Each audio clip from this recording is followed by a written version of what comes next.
Mi cuñada organizó una fiesta en mi propia casa y me hizo pagar todo, tratándome como nadie, pero cuando llegaron los invitados, les conté que ella era la invasora. Se fue sin comida, ni dignidad.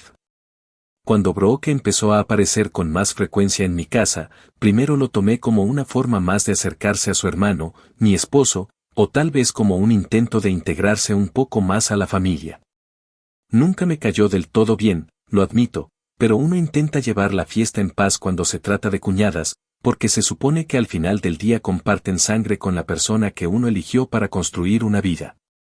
Pero lo que empezó con visitas casuales terminó volviéndose una especie de invasión encubierta. De repente ya no preguntaba si podía venir, simplemente llegaba, se metía en la cocina como si fuera suya, abría mi nevera sin decir ni con permiso. Tomaba lo que quería y luego soltaba comentarios pasivo-agresivos sobre cómo yo no sabía almacenar bien los vegetales o que el horno apestaba a grasa vieja. Me daban ganas de responderle con algo igual de venenoso, pero me mordía la lengua porque mi esposo, que siempre ha sido de los que evitan el conflicto a toda costa, se limitaba a reír nerviosamente y a decir cosas como así es Brooke, no lo hace con mala intención. El problema fue creciendo de forma tan sigilosa que cuando me di cuenta, ya Brooke tenía una copia de la llave de nuestra casa. Nunca la pedimos, nunca la autorizamos, pero un día llegó y entró sin tocar la puerta, diciendo que mi suegra le había dado la copia por si algún día necesitábamos ayuda. Yo no sabía si reírme o llorar. ¿Qué tipo de ayuda necesitábamos de alguien que ni siquiera recogía su plato después de comer? Pero ahí estaba, cómodamente instalada en mi sofá, viendo series en mi Netflix, comentando que la decoración necesitaba un cambio. Insinuando que mis plantas eran tristes y que mi gusto por los tonos neutros hacía que la casa se viera como consultorio de dentista. Durante semanas soporté su presencia casi diaria. Mi esposo, al parecer, se había resignado a que su hermana hiciera de nuestra casa su segundo hogar, y cada vez que le pedía que pusiera límites, me salía con que es temporal. Brooke está pasando por un momento difícil o la peor de todas, ella solo necesita sentirse en familia. Pero lo que ella buscaba no era una familia. Era un escenario. Un puto escenario para armar su circo personal. Y todo explotó, o más bien comenzó a pudrirse en serio, el día que nos sentamos a almorzar con la familia en casa de mi suegra. Era un domingo, uno de esos en los que uno ya va con el estómago apretado desde la mañana porque sabe que las indirectas, los comentarios con doble filo y la hipocresía van a estar servidos antes del postre. Brooke se levantó con su copa de vino, sonrió como si estuviera en una gala de premiación, y con la voz más chillona del planeta dijo que estaba muy emocionada por su cumpleaños número 33. Y que este año iba a hacer algo especial, inolvidable y muy diferente a las fiestas anteriores. Yo seguí masticando mi ensalada sin prestarle mucha atención hasta que la escuché soltar la bomba, y este año decidí hacerlo en la casa de mi hermano. Tiene el patio perfecto, el césped está divino, y la cocina abierta de mi cuñadita es perfecta para poner la mesa de tragos. Además, ya saben que soy pésima organizando, así que ella será la encargada de todo, estoy tan emocionada. Las risas de los demás fueron una mezcla incómoda de sorpresa y vergüenza ajena. Yo solté el tenedor y me quedé mirándola. Ella, con una naturalidad que rayaba en lo psicótico, me guiñó el ojo y dijo que esperaba que yo no tuviera ningún problema, que sabía que podía contar conmigo, porque las cuñadas modernas no se niegan a una fiesta familiar. Fue en ese momento que supe que esto no iba a terminar bien. No porque no pudiera manejar una fiesta, sino porque lo que ella estaba intentando hacer era usarme. Usar mi espacio, mi dinero, mi energía y mi silencio para brillar frente a un montón de conocidos que apenas podían soportarla. Los días siguientes se sintieron como una pesadilla mal editada. Brooke empezó a llegar aún más temprano, a hacer llamadas desde mi comedor, a recibir proveedores que yo ni conocía, a mandar mensajes a mis contactos familiares diciéndoles que estaban cordialmente invitados a su fiesta, que sería en su residencia, sin jamás mencionar que la tal residencia tenía dueños y que ella no era uno de ellos. Empezó a traer cajas con decoraciones, arreglos florales que dejaba regados por toda la casa, y hasta le mandó hacer una pancarta gigante con su nombre en letras doradas. Yo veía todo eso acumulándose en mi garaje y solo podía pensar en cómo había permitido que la situación llegara tan lejos. Intenté hablarlo con mi esposo, pero como de costumbre, me pidió que no hiciera olas, que esperáramos a que pasara la fiesta y luego pondría límites. Esa frase fue la gota que colmó el vaso. No iba a esperar a que pasara la fiesta. No iba a dejar que esa mujer me convirtiera en su sirvienta personal mientras ella se llevaba las palmas. No iba a permitir que pisoteara mi espacio, mi dignidad y mi paciencia. No esta vez. Y así fue como empezó a cocinarse la venganza. Una que no necesitaba gritos ni escándalos. Solo necesitaba tiempo, estrategia, y dejarla hacer todo, creyendo que yo seguía siendo la misma idiota sumisa de siempre. Actualización 1.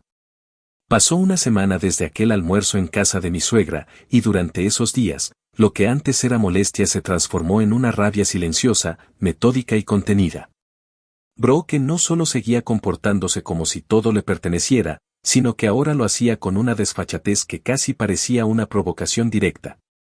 Llegaba sin avisar, abría las cortinas a su gusto, se paseaba por el pasillo con su laptop como si estuviera en un coworking y hablaba en altavoz con proveedores que ni siquiera sabía que existían.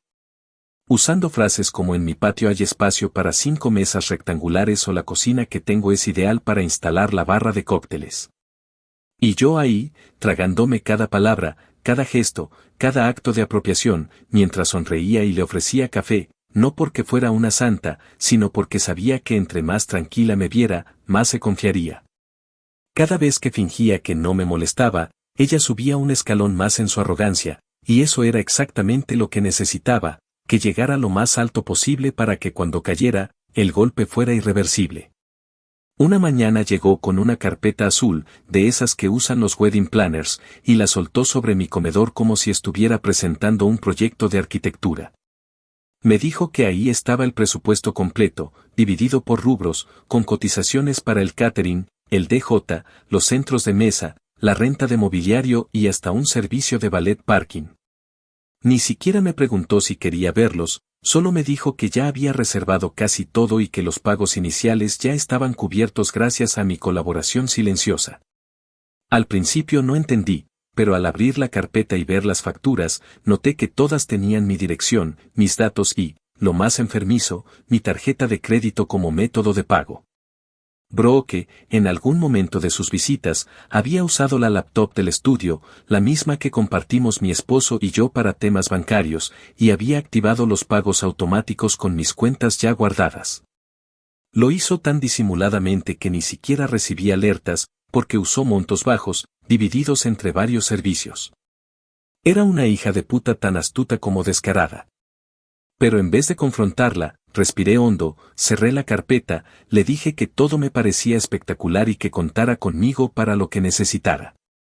Su cara de triunfo fue tan grotesca que me dieron ganas de reírme en su cara, pero me contuve. Lo que necesitaba ahora era documentación. Esa misma tarde me senté con mi laptop, abrí cada una de las cuentas, saqué capturas, descargué los recibos, imprimí las facturas y los correos de confirmación. Creé una carpeta con su nombre en mi escritorio, y dentro de ella un subcarpeta que llamé Circo y Payasa. Me aseguré de guardar todo en la nube, y para más seguridad, conecté un disco duro externo donde copié cada archivo, por si acaso a alguna mente brillante se le ocurría borrar evidencias. Luego revisé las cámaras de seguridad que teníamos instaladas en la entrada y la sala. Desde que empezaron los robos en el vecindario, habíamos puesto un sistema básico de grabación continua, pero nunca lo usábamos para nada. Hasta ese día. Reproduje los clips donde se veía a Brooke recibiendo cajas de decoraciones, entrando con bolsas de compras, firmando con mi nombre en la entrega del mobiliario de prueba. Luego, sin decirle a nadie, subí 2 cámaras nuevas, una en el pasillo y otra en la parte trasera del patio. No eran cámaras caras, pero grababan en HD y tenían detección de movimiento. Las configuré para guardar automáticamente clips cortos cada vez que alguien pasara frente a ellas, y así recopilaría aún más pruebas del desastre que estaba por venir. Mientras todo eso pasaba, Brooke no se detenía. Al contrario, parecía más inspirada. Comenzó a mandarme mensajes con listas de tareas. Me decía cosas como acuérdate de limpiar bien los vidrios antes del viernes o el césped se ve medio muerto, sería ideal que regaras un poco más. Me hablaba como si fuera su empleada doméstica, no su cuñada ni la dueña del lugar. Un día llegó con dos chicas que, según ella, eran diseñadoras de eventos, y les mostró la casa como si estuviera vendiéndola. Yo estaba en la cocina y escuché cómo les decía que el piso era original de roble, mentira, es laminado barato, y que la isla de la cocina era un diseño mandado a hacer en Nueva York. Las chicas asentían, tomaban fotos y Brooke terminaba diciendo, mi cuñada es tímida, pero le encanta cuando tomo las riendas. Ya verán que el sábado esto va a parecer una propiedad en los Hamptons. En lugar de explotarle en la cara, subí al estudio, abrí una hoja de Word y anoté todo lo que acababa de escuchar. Me estaba armando un puto expediente. No pasaron ni 3 días para que la situación se pusiera todavía más absurda. Brooke publicó en sus redes un posteo anunciando su gran noche con una foto de mi patio al atardecer, la misma que yo había subido meses atrás en mi perfil privado. La descargó, le agregó filtros, puso su nombre con letras blancas y escribió que era un evento privado solo para VIPs.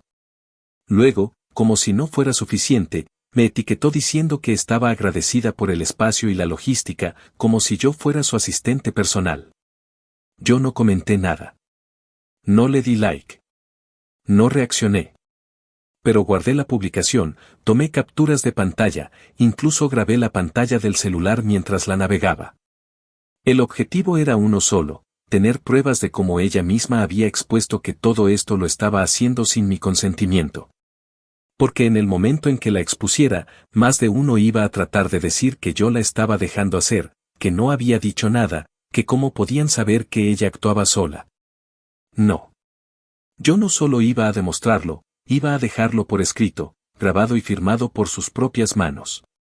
Cada vez que mi esposo me preguntaba cómo me sentía con todo el tema, le respondía con evasivas. Me limité a decirle que prefería no pelear, que si Brooke estaba feliz, ¿qué más daba? Él me miraba con una mezcla de alivio y sorpresa, como si por fin hubiera logrado convencerme de no complicarme. Me limité a sonreírle y a sentir. No tenía sentido pelear con él, al menos no todavía. Porque aunque no había sido cómplice directo, sí era parte del problema por su pasividad. Y cuando esto reventara, también le tocaría rendir cuentas. Pero primero iba a ella. Primero iba a desarmar esa fachada de perfección y carisma que tanto se había esforzado por mostrar ante todos. Lo iba a hacer en su fiesta, frente a sus amigos, frente a sus seguidores, y lo mejor de todo, usando sus propias palabras, sus propios gastos y su propio ego como arma. Todo lo que estaba construyendo, cada detalle que organizaba con tanto esmero, cada vela, cada globo, cada playlist, todo sería el escenario perfecto para verla romperse. No había vuelta atrás. Solo quedaba afinar los últimos hilos y esperar a que subiera el telón. Actualización 2. Pasaron 3 días desde que Brooke hizo pública la fiesta como si estuviera anunciando la reinauguración de un hotel boutique, y para ese momento ya era obvio que su delirio de grandeza no tenía frenos, ni pudor, ni respeto alguno por los límites que, claramente, ella misma decidía ignorar a conveniencia.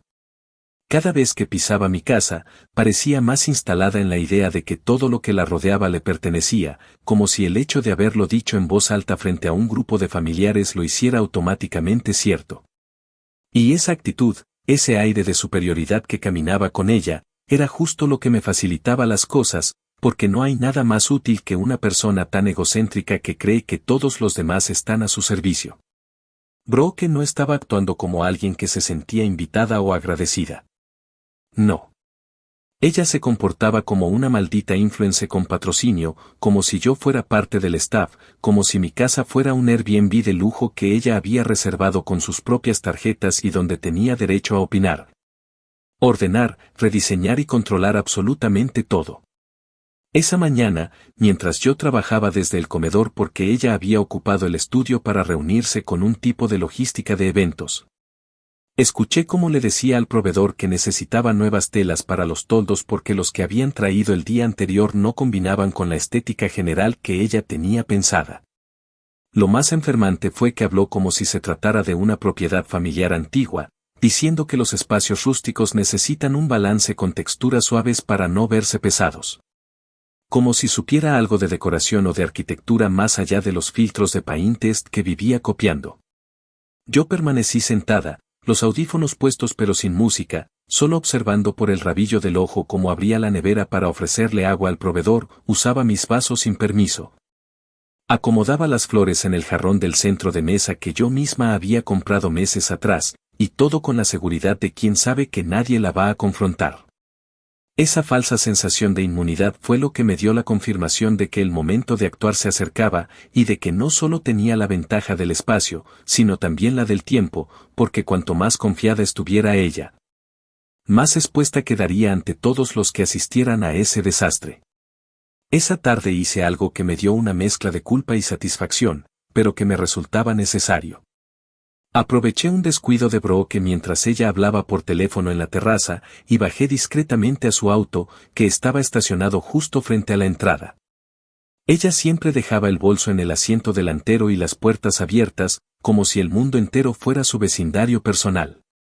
Revisé dentro de su bolso sin tocar nada importante, solo buscando pruebas que me ayudaran a entender hasta dónde había llegado su plan.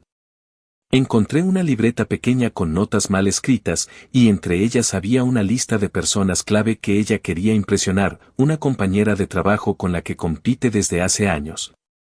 Un tipo con el que salió brevemente y que la había dejado por alguien menos intensa, y un par de mujeres que, según sus notas, eran las que la criticaban en redes pero que debían verla triunfar en la cima de su propio imperio. El nivel de necesidad emocional detrás de esa fiesta era tan patético como revelador. Ella no estaba celebrando su cumpleaños. Estaba tratando de construir un show para callarle la boca al mundo. Y yo, iba a hacer que ese show terminara en su peor vergüenza. Lo siguiente fue más técnico. Organicé todos los pagos que había rastreado hasta el momento en una tabla con fechas, montos, referencias y descripción de los servicios contratados. Lo hice porque, aunque mi plan era más emocional que legal, sabía que si todo se iba a la mierda, tendría que mostrarle a más de uno cómo había sido el robo, paso a paso. Además, pedí a mi banco un reporte completo de las transacciones recientes y encontré al menos 4 cargos que nunca se me notificaron por correo, todos relacionados con la fiesta. En total, Brooke había usado más de $1,500 míos sin avisar. No era solo una grosería o una imprudencia. Era robo. Robo descarado, sostenido y sin remordimientos. La parte más irónica de todo esto era que la única persona que se comportaba como adulta responsable era yo, la misma a la que ella trataba como la cuñada calladita. Lo que ella no sabía era que ese silencio no era señal de sumisión, sino de preparación. Porque hay algo que Brooke nunca entendió, yo no soy de las que explotan. Soy de las que calculan. 2 días después, el camión con los muebles alquilados llegó a la casa. 4 hombres bajaron sillas blancas con respaldo tipo Tiffany, mesas de madera reciclada, lámparas colgantes y un sofá inflable que parecía sacado de una revista de decoración de bodas. Brooke llegó justo cuando terminaban de descargar y se plantó en la entrada como una anfitriona profesional. Dio órdenes, tomó fotos, subió historias a su Instagram diciendo que estaba en los toques finales del gran evento, y todo sin mencionar que el espacio no era suyo, que la decoración no la estaba pagando ella. Que ni siquiera había pedido permiso para ocupar cada centímetro de ese jardín que tanto le gustaba. Yo observaba desde la ventana del segundo piso, grabando con mi teléfono cada movimiento, cada palabra. No porque fuera a demandarla, aunque ya no descartaba nada, sino porque todo ese material me serviría para exponerla como lo que realmente era, una estafadora emocional con complejo de diva barata. Y luego vino la cereza del pastel. Esa noche, mientras cenábamos con mi esposo en la cocina, Brooke entró sin tocar y dejó sobre la mesa un listado de los invitados confirmados. Ni siquiera pidió permiso. Simplemente dijo, ya están todos avisados. Solo falta que manden la confirmación. Te dejo esto para que tengas idea de cuánta comida vamos a necesitar, ya que tú eres la encargada del catering. Mi esposo la miró sorprendido y preguntó en voz baja si no le parecía exagerado que yo tuviera que cocinar para 80 personas. Brooke se rió como si hubiera dicho una estupidez y le respondió, ay, Obvio no va a cocinar. Lo va a encargar. Solo tiene que usar su cuenta como siempre. Y ahí se giró hacia mí con una sonrisita burlona que me provocó un escalofrío. Era como si supiera que me estaba jodiendo y aún así lo disfrutara, como si de verdad creyera que yo no haría nada al respecto. Le respondí que no se preocupara, que todo estaría listo, y ella salió contenta, con la carpeta en mano, creyendo que había cerrado otro pendiente más. Pero lo que acababa de hacer era firmar su propia sentencia. Porque con ese último gesto, había demostrado que no solo me estaba usando, sino que además pensaba que podía burlarse de mí en mi propia cara y en mi propia casa. Y eso, para mí, fue el último empujón que necesitaba. El punto exacto donde ya no quedaba espacio para dudas ni contención. Me levanté de la mesa, besé a mi esposo en la frente, le dije que me iba a acostar temprano, y subí a mi cuarto con una sonrisa contenida. Esa noche terminé de escribir el discurso. Corto, directo, devastador. Nada de gritos, nada de insultos. Solo verdades dichas con una calma tan precisa que iban a doler más que cualquier humillación pública. La fiesta ya estaba en marcha. Los invitados ya habían sido convocados. La escenografía estaba montada. Solo quedaba esperar que cayera el telón, y que ella entendiera, demasiado tarde, que jamás debió tocar lo que no le pertenecía. Actualización 3. Faltaban exactamente 24 horas para la fiesta cuando me levanté más temprano que nunca. No porque me tocara organizar algo, ni porque quisiera ayudar, como diría Bro que si alguien le preguntara por mi rol, sino porque necesitaba revisar cada rincón de la casa con la tranquilidad que solo ofrece la madrugada. A esa hora, sin gritos, sin pasos innecesarios, sin su voz aguda y mandona contaminando el aire, pude caminar por mi cocina, por mi sala, por el patio. Y verificar cada detalle como si fuera una inspectora que está a punto de firmar la sentencia de demolición de una propiedad mal construida. Porque eso era exactamente lo que estaba a punto de pasar, no una fiesta, sino el colapso de un castillo inflado a punta de mentiras, robos y egolatría. Y yo, sin que nadie lo supiera, estaba preparándome para clavar la última estaca. La escena era casi surreal. Había cajas apiladas en la sala, todas etiquetadas con notas absurdas como cortinas beige para la zona bohemia o vasos para shots, solo si no parecen de plástico barato. Bro que había dejado su huella por toda la casa, como si fuera un perro marcando territorio. En el comedor estaban los manteles doblados sobre las sillas, los floreros con peonías falsas a medio armar, y encima de la mesa reposaba una tabla de horarios escrita a mano con marcador rosa, donde detallaba minuto a minuto cómo se desarrollaría el evento. Su evento. No había una sola mención a mí o a mi esposo. Ni siquiera un pequeño gracias por prestarle la casa, aunque fuera fingido. Todo giraba alrededor de ella, de su idea de perfección, de ese mundo artificial que había construido con tanto esfuerzo, ignorando por completo que era un espejismo sostenido por una sola cosa, mi silencio. Decidí pasar a la cocina, preparar café y servirme una taza mientras volvía a revisar la carpeta donde había impreso todas las facturas, los cobros, las capturas de pantalla de los mensajes y de sus publicaciones. La tenía organizada en un portadocumentos negro con broche, que ya había guardado en la despensa trasera del estudio, justo al lado del módem, donde nadie la revisaría. Pero esa mañana la saqué, la volví a leer hoja por hoja y confirmé que no me faltaba nada. Todo lo que iba a decir, todo lo que iba a mostrar, estaba ahí. Incluso me di el trabajo de imprimir algunas de las historias de Instagram que ella había borrado, esas donde mencionaba mi residencia o la casa que pronto será mía. Como si se tratara de una compra preaprobada y no de la propiedad legal de otra persona a la que estaba usando como estúpida utilería de fondo. No dejé ningún cabo suelto. Ni uno solo. Porque si algo tenía claro es que la vergüenza pública no podía dejar margen para dudas. Para cuando el reloj marcó las 11 de la mañana, ya habían llegado los primeros trabajadores.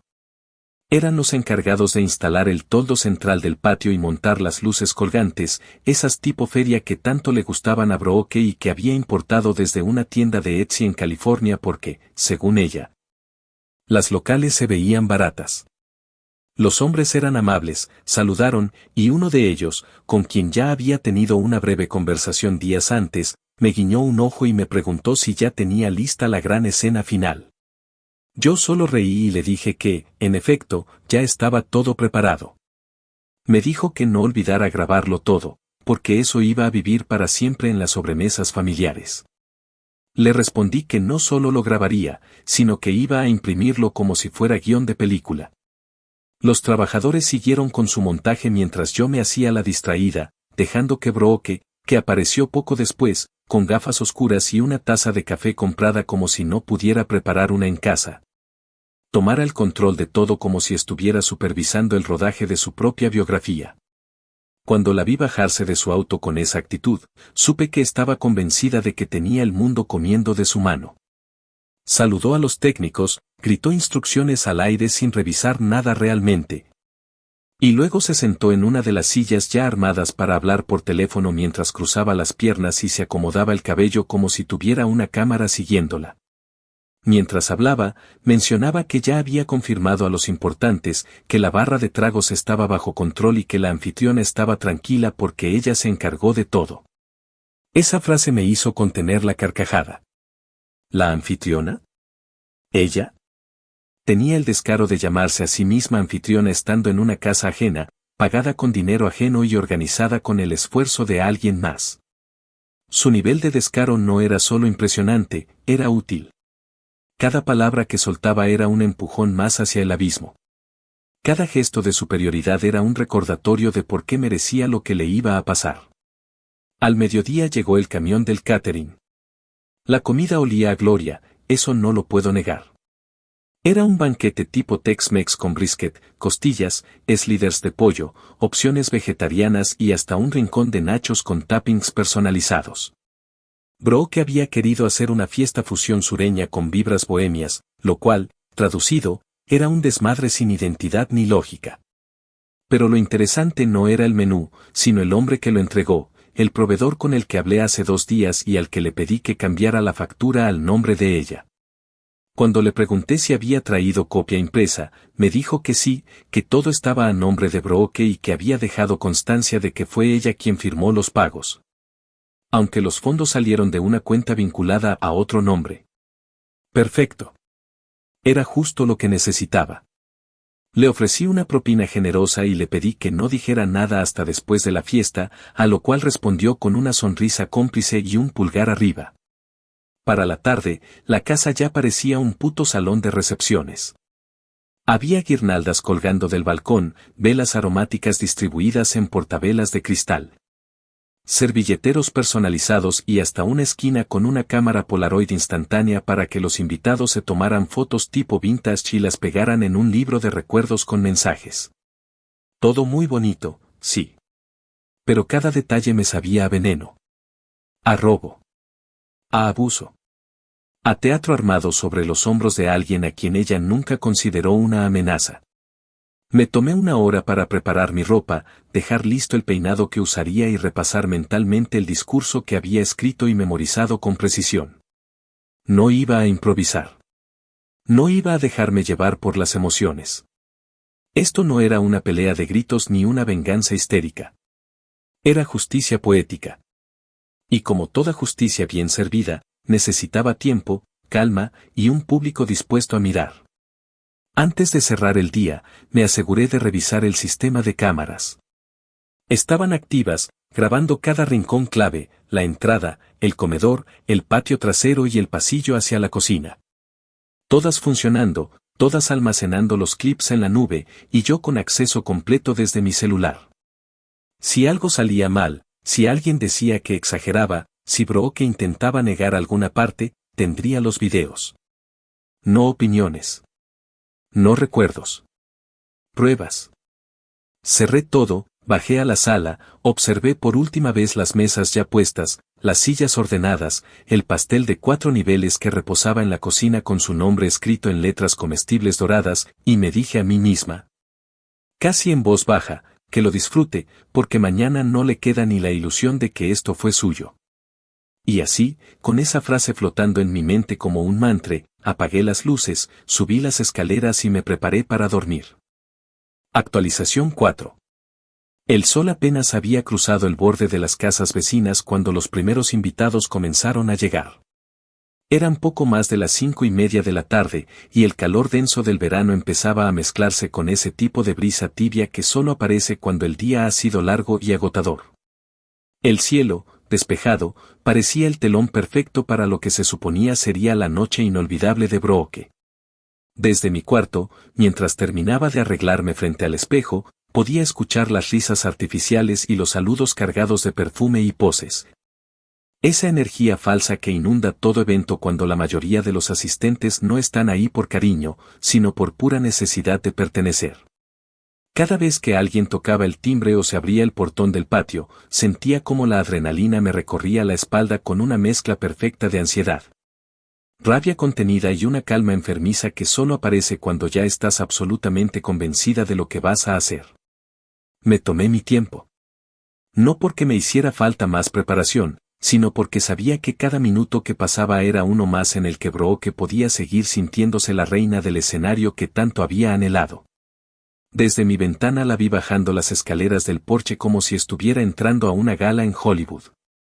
Llevaba un vestido entallado, escotado y ridículamente brillante, con una abertura lateral que apenas dejaba espacio para caminar sin parecer un flamingo a punto de desplomarse.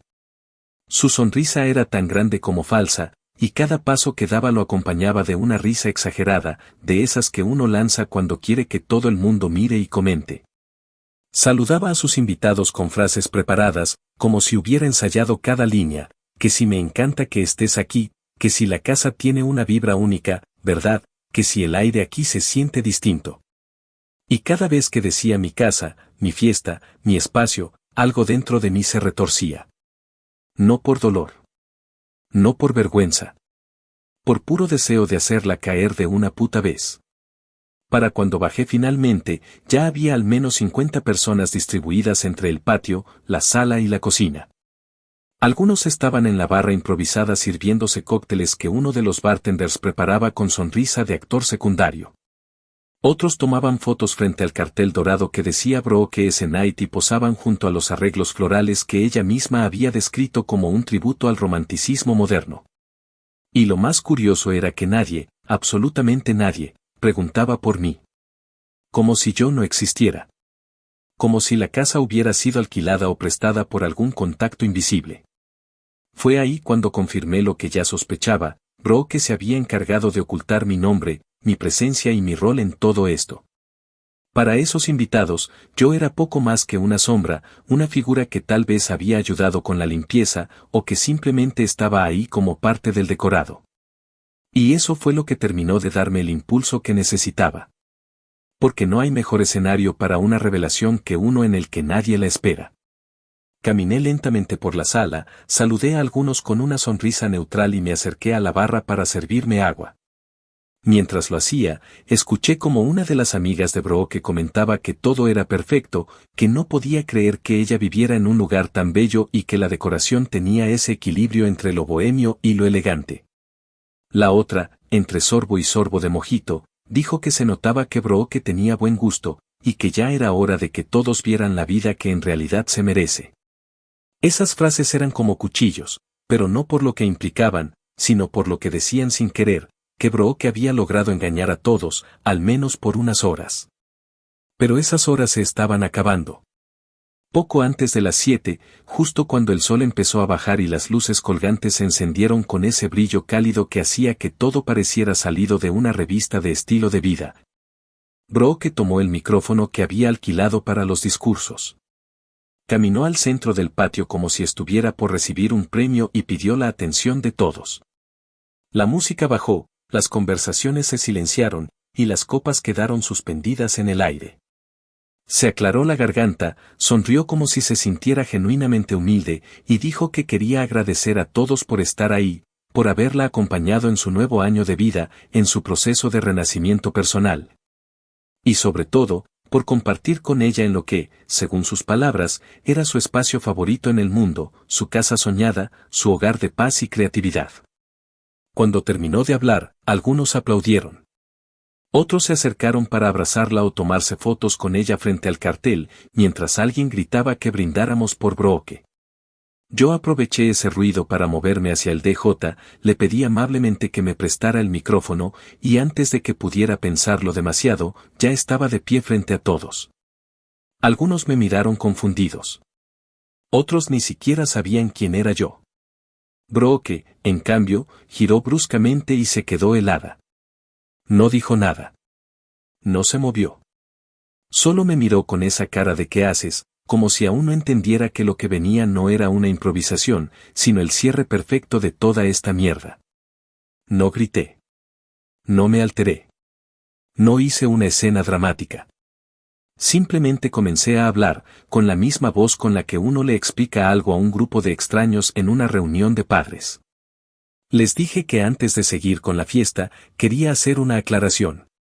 Que todo lo que estaban viendo esa noche, la decoración, la comida, la iluminación, las copas, el puto cartel dorado, había sido organizado y pagado sin mi consentimiento.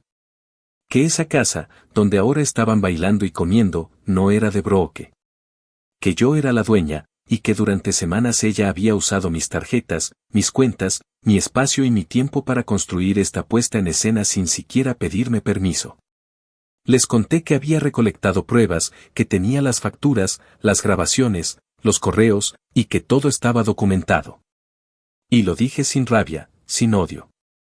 Con una calma tan jodida que hizo que el silencio se volviera incómodo, casi asfixiante. Brooke intentó interrumpirme, pero alguien en el público, una compañera de trabajo, si no me equivoco, la calló diciendo deja que termine. Otra persona, desde la parte trasera, preguntó si era verdad que ella no vivía ahí, y antes de que Brooke pudiera mentir, levanté una hoja con la dirección de la casa y mi nombre legal. Luego, como si fuera la escena final de una película barata pero efectiva, caminé hacia la mesa de entrada donde había dejado todas las pruebas en una carpeta negra. La abrí y comencé a repartir algunas copias a quienes se acercaban. Gente leyendo, murmurando, comparando con los recibos que habían visto antes. Una chica que conocía a Brooke desde la universidad soltó un no mames, Brooke, ¿en serio hiciste esto? Y fue ahí cuando supe que todo se había derrumbado. Porque el único sonido que vino después fue el de su dignidad estrellándose contra el concreto. No recuerdo exactamente cómo salió de la casa. Sé que gritó algo, sé que insultó a varias personas, que trató de victimizarse, que dijo que yo lo había malinterpretado todo, que solo quería un espacio bonito para compartir con sus seres queridos. Pero nadie la defendió. Nadie la abrazó. Nadie la salvó. Se fue sola, con los tacones tambaleando, el maquillaje corriéndosele por el sudor y la humillación, y el vestido ridículo ondeando detrás de ella como la cola de un pavo real desplumado. Cerré la puerta después de que salió. Me serví un trago. Volví al patio y, frente a los que quedaban, porque muchos ya se habían largado, dije que había comida suficiente para todos, que si querían quedarse, estaban en su derecho, y que si preferían irse, lo entendía perfectamente. Algunos se quedaron, la mayoría por pura curiosidad. Y durante el resto de la noche, comieron, bebieron, rieron, pero ya no brindaron por Brooke. Brindaron por la dueña real de la casa. Y esa, como ya nadie podía negar, era yo. Actualización 5. Habían pasado apenas 3 días desde la noche de la fiesta. Pero la sensación que me recorría el cuerpo cada vez que cruzaba la sala o abría la puerta del refrigerador era como la de haber expulsado una plaga entera de mi casa. El aire se sentía distinto. No más perfumes falsos, no más voces ajenas dando órdenes en mi propia cocina, no más cajas con etiquetas que no escribí ni mesas montadas para que alguien más brillara como si estuviera en un maldito catálogo de eventos. La casa había recuperado su silencio. Su espacio. Su sentido. Y cada rincón, incluso los que antes me daban ansiedad de tan contaminados que estaban por el paso constante de Brooke, ahora se sentían como una extensión legítima de mi tranquilidad. Pero esa paz no duró mucho. Porque cuando uno deja en ruinas la imagen que alguien construyó con tanto ego y mentira, lo que sigue es el berrinche, el drama y, como no, la parte donde intentan voltear la tortilla y hacerse las víctimas. La primera reacción llegó de la persona que más esperaba que reaccionara como una idiota, mi suegra. Me llamó al mediodía, justo cuando estaba guardando en cajas los restos del mobiliario alquilado que el proveedor pasaría a recoger más tarde. No dijo hola ni preguntó cómo estaba. Lo primero que soltó, con ese tono agudo que siempre me había taladrado el oído, fue que estaba absolutamente decepcionada por cómo manejé las cosas. Dijo que lo que hice fue innecesario, cruel y que había humillado a su hija frente a todos. Intenté respirar hondo, pero no pude evitar responderle en el mismo tono, aunque con mucha más firmeza. Le dije que si realmente quería hablar de humillación, podíamos empezar con el hecho de que su hija organizó una fiesta con mi dinero, en mi casa, sin pedir permiso, y que me trató como a una criada. Le recordé, palabra por palabra, cómo Brooke había usado mis tarjetas para hacer pagos no autorizados, cómo había fingido que era su casa, y cómo había firmado contratos como si yo fuera su maldita empleada doméstica. Mi suegra intentó interrumpirme, pero le dejé claro que ya no estaba disponible para tragármelo todo en silencio. Que esa versión de mí ya no existía. Que si lo que quería era seguir defendiendo a una hija manipuladora y ladrona, lo hiciera desde lejos, porque en mi casa ya no iba a tener ni voz ni voto. El siguiente en aparecer fue mi esposo, por supuesto. Había estado fuera casi todo el fin de semana por un compromiso laboral que no pudo mover, pero apenas regresó, se encontró con el desastre. Con los rumores. Con los mensajes en el grupo familiar donde unos apoyaban mi decisión y otros pedían más compasión, como si yo hubiera quemado a Brooke viva en mitad del patio. Entró a la casa con cara de quien no sabía por dónde empezar, y lo primero que hizo fue preguntarme si todo eso era cierto. Si de verdad su hermana había usado nuestras cuentas, nuestras cosas, nuestra casa. Y ahí fue cuando exploté. No a gritos, no con lágrimas, pero sí con una frialdad que incluso a mí me sorprendió. Le dije que lo que más me dolía no era la traición de Brooke, porque de ella no esperaba nada bueno desde hace tiempo. Lo que más me jodía era que él, que se supone debía conocerme, protegerme, creerme, no lo hiciera hasta que medio mundo estuviera hablando del tema. Le mostré las pruebas, le puse los videos, le enseñé las copias de los pagos, las capturas de los mensajes, y no tuvo más opción que sentarse en silencio y reconocer lo evidente. Que se hizo el pendejo mientras su hermana me usaba, y que si no llego a tomar cartas en el asunto, Brooke habría salido impune una vez más, como siempre. Después de eso, intentó arreglar las cosas hablando directamente con ella. No tengo idea exacta de cómo fue esa conversación, pero sé que terminó mal, porque volvió a casa más callado que de costumbre, y me dijo que Brooke se había puesto como loca, que había jurado que yo exageraba, que nunca tuvo mala intención, y que todo era una confusión orquestada para dejarla mal. Incluso le había dicho que lo que yo había hecho era violento, que la había expuesto sin darle oportunidad de defenderse. En resumen, la muy cínica trató de victimizarse otra vez, como si toda esta situación no hubiera sido provocada por su ego desmedido y su total falta de respeto por los límites. Pero lo que más me encendió fue enterarme de que, cuando mi esposo le exigió que devolviera el dinero que había usado sin permiso, Brooke simplemente le respondió que no tenía cómo. Que se había gastado todo en materiales no reembolsables, y que si queríamos, podíamos ver eso como un regalo para la familia. Esa respuesta me hirvió la sangre. No solo porque era cínica hasta los huesos, sino porque confirmaba que, para ella, todo esto era un juego. Una farsa donde ella siempre era la estrella y los demás simples extras. No me quedé de brazos cruzados. Llamé directamente al banco, pedí un estado de cuenta detallado, y solicité la apertura de un reclamo por cargos no autorizados. No para demandarla, aunque perfectamente podría hacerlo, sino porque quería que quedara constancia, en papel, de que esa mujer había manipulado datos financieros de otra persona para beneficio propio. Y sí, el banco podía tardar semanas en revisar el caso, pero ya había iniciado el proceso. Eso le iba a seguir como sombra cada vez que intentara abrir una línea de crédito, alquilar algo o pretender ser una ciudadana modelo en algún trámite.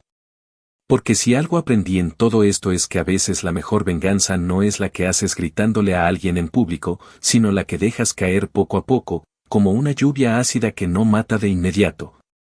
Pero va jodiendo todo lo que toca. Al día siguiente, publiqué en mis redes una sola foto. No era de la fiesta.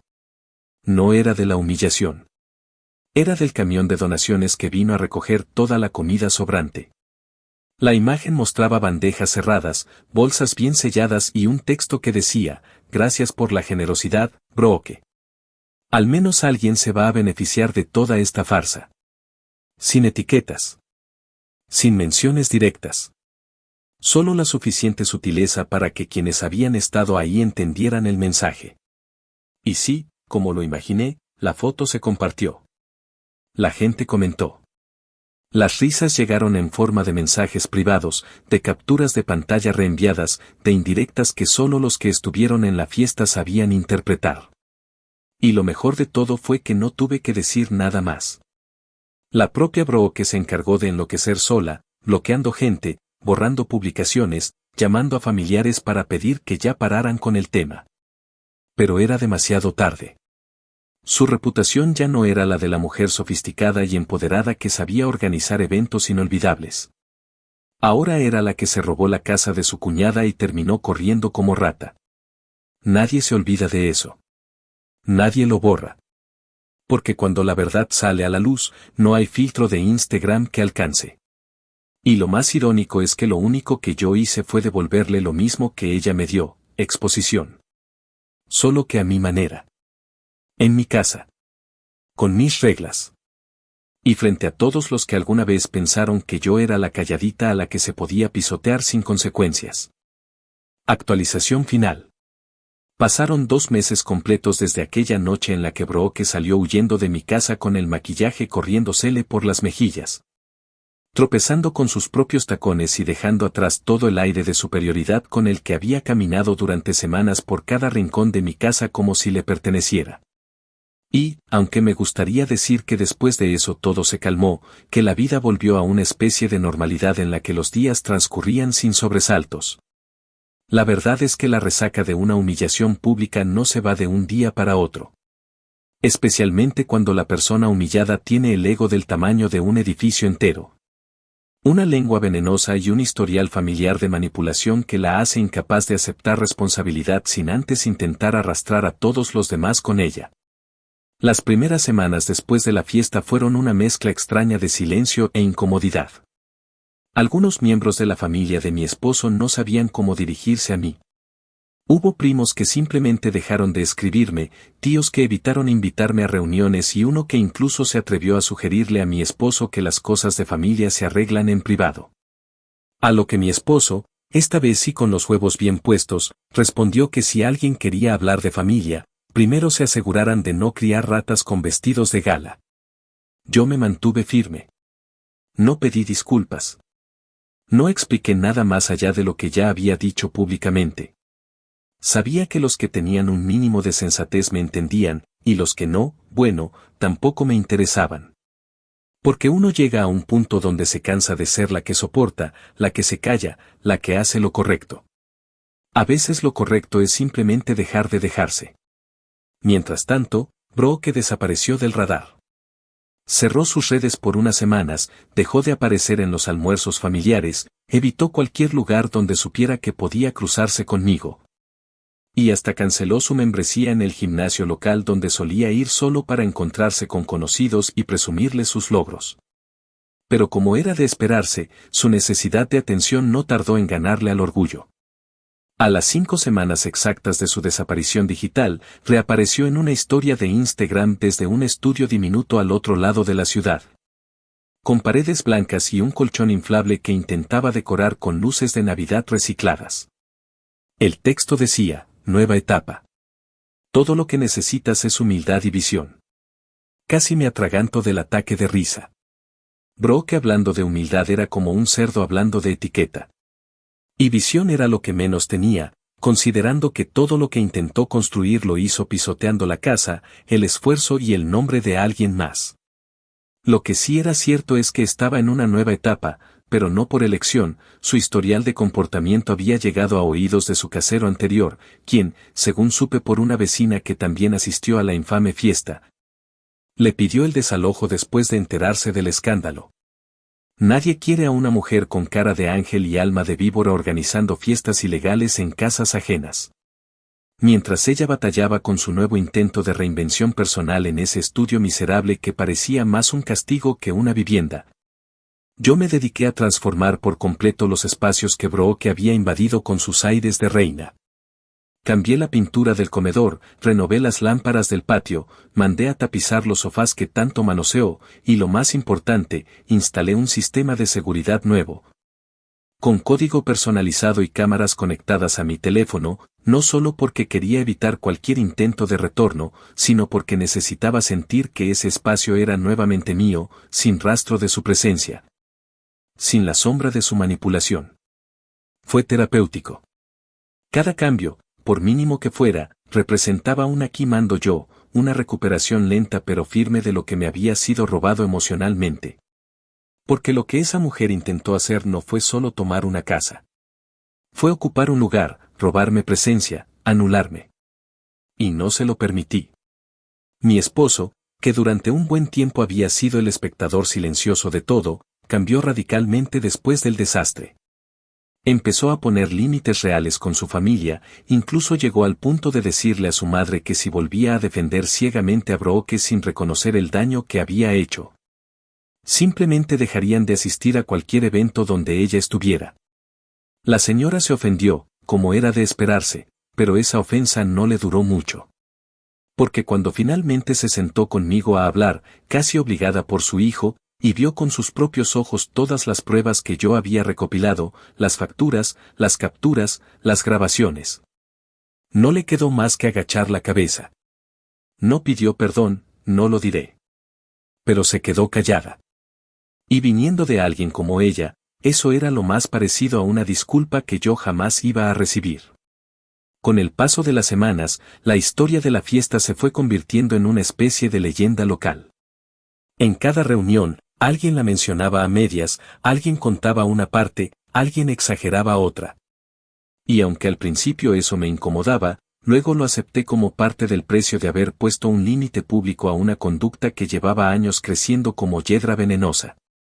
La gente necesita recordar que no todo el mundo se queda callado. Que a veces, incluso la persona más tranquila, la más discreta, la más paciente, puede convertirse en la peor pesadilla de quien abusa. Hace unos días, mientras paseaba por el mercado del vecindario, me crucé con una antigua amiga de Brooke. Me miró, sonrió con esa mezcla de respeto y morbo, y me soltó una frase que me hizo reír durante horas: nunca pensé que fueras tú la que la bajara del pedestal. Pero me alegra que alguien lo hiciera. Ya era hora. Le respondí que a veces una solo necesita una buena razón para dejar de contenerse. Y Brooke me la dio. Me la dio a puños, con cada abuso, con cada mentira, con cada paso que dio creyendo que no pasaba nada. Y ahora, mientras escribo esto sentada en mi patio, ya sin luces falsas ni carteles ridículos, pero con una paz que se siente en cada centímetro, pienso en ella, allá encerrada en ese estudio diminuto.